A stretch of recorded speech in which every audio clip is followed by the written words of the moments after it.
el SAT es algo que requiere bastante práctica y mientras más antes lo empieces mejor, porque tu puntaje, obviamente tienes la posibilidad de tomar más exámenes, de prepararte más y eso te va a dar un puntaje más alto.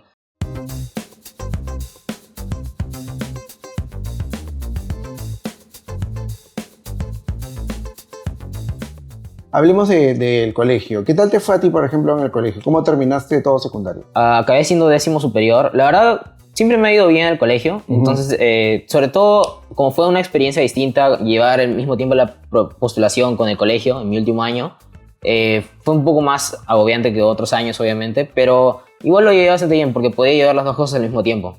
Claro. Por ejemplo, ¿tú qué le recomendarías a estos chicos, a alguien que le va bien en el colegio y que va a postular a una universidad afuera? ¿Qué le recomendarías con respecto a las notas, ¿no? Pienso que no debería descuidar al colegio, pues el GPA también es algo importante, tu promedio con el que sales, para que se te abran más puertas a las universidades. Y bueno, sobre todo no descuidar el colegio y darle enfoque a las dos cosas al mismo tiempo, porque sí se puede llevar en realidad las dos al mismo tiempo y tratar de eso, de mantenerlo un balance. Claro. No recuerdo si contigo comenzamos en el último año del colegio o comenzamos el penúltimo año. El último. El último año. ¿Tú qué le recomendarías a alguien que de pronto tiene 15, 16 años y está pensándolo? ¿Cuándo debería comenzar a prepararse idealmente, ¿no? Ahora que ya lo miras hacia atrás, ya sabes la intensidad de todo el proceso. ¿Cuándo crees que tú le recomendarías a alguien comenzar ya, por ejemplo, a sacar el SAT? Wow. Es verdad que se podría hacer el último año, así como yo, pero realmente yo le aconsejaría a alguien tomarlo en el penúltimo año, puesto que tendría más tiempo para abarcar otras cosas. Por ejemplo, el SAT es algo que requiere bastante práctica y mientras más antes lo empieces mejor, porque tu puntaje, obviamente tienes la posibilidad de tomar más exámenes, de prepararte más y eso te va a dar un puntaje más alto. Incluso también de los ensayos te da más tiempo para empezar a prepararlos, o sea, ir pensando qué quieres ir poniendo y no ir a contrarreloj. Claro, genial. Bueno, hablemos entonces ahora de la asesoría que tuviste conmigo. Cuéntame un poquito, ¿qué te pareció? Y no sé, cuéntame, por ejemplo, por qué comenzamos a trabajar juntos, cómo se generó la confianza. Cuéntanos un poco de lo que pasamos juntos todos estos meses, ¿no?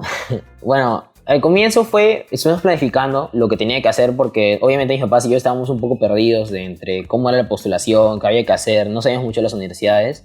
Y usted nos explicó que primero habían factores cruciales como el SAT, el GPA, el TOEFL, las cartas de recomendación, los ensayos, y nos explicó todo el proceso en un comienzo y ya esperamos a que yo acabara mi faceta del SAT, que tuviera un buen puntaje para que yo me preparara para el TOEFL y de ahí le dimos más énfasis a lo que me acuerdo, a los ensayos y las cartas de recomendación, qué tenía que hacer, nos explicó todo ese proceso.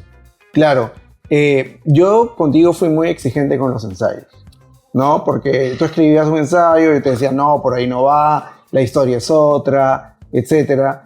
¿Qué piensas? O sea, ¿crees que fui exigente pero en buena onda? ¿Cómo lo viviste tú? ¿No te gustó que yo de repente te corrigiese cada rato?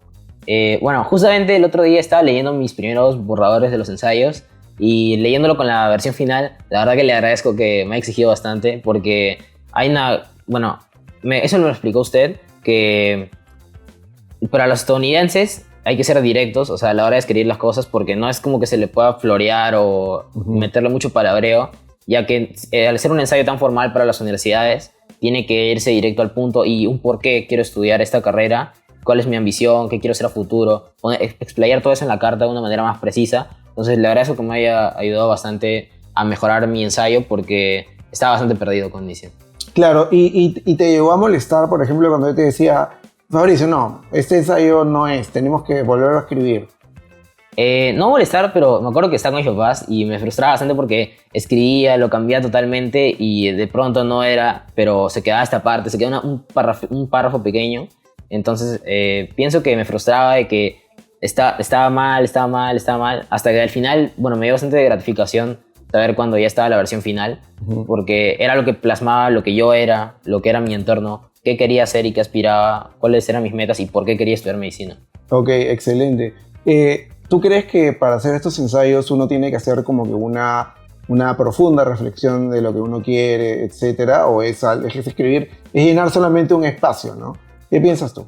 No, la verdad que aunque pueda sonar, no sé, bastante de película, siento que tienes que encontrarte, o sea, tienes que encontrar tu propio camino y lo que quieres ser, porque ningún ensayo es parecido, entonces tienes que tener claro lo que quieres ser, a lo que quieres dedicarte, y obviamente hacer una reflexión profunda, entender todo tu entorno, entender a qué aspiras.